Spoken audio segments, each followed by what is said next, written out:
Nice. And any other prospects like at dev camp that stood out to you, or guys that you kind of latched onto right away as being buddies?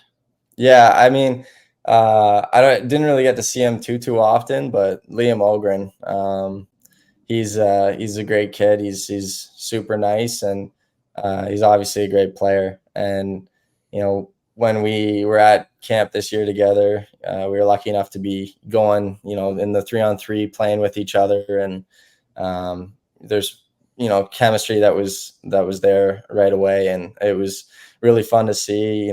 We'd make a play, we'd score on it, and we'd kind of look at each other and be like, this is going to be fun come a couple years down the road. So it's great. We love that. And would you like to just apologize in advance to play-by-play, to media members for the whole Haight-Height conundrum? I don't know. I don't know. I find it pretty easy to differentiate between the two, but it's kind of funny watching back and hearing commentators mess it up, and I'd have the puck and they'd say Height, and then he'd have the puck and say Haight. It's kind of funny.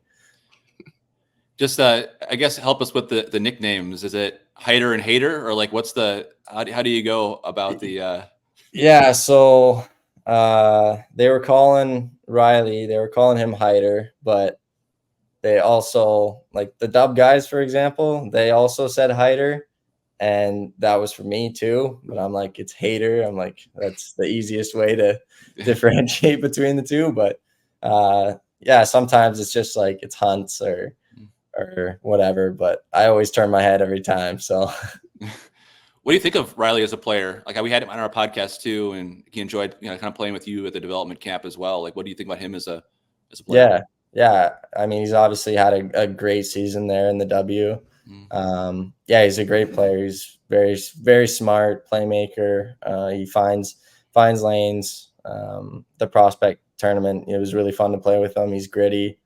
I think it was myself, Sammy Walker, and I had Riley on my left side for those prospect games, and it was like we'd played together for a long time. So again, it was just really fun. It's always fun playing with guys where you can just read off each other and it just works. And he's a great player.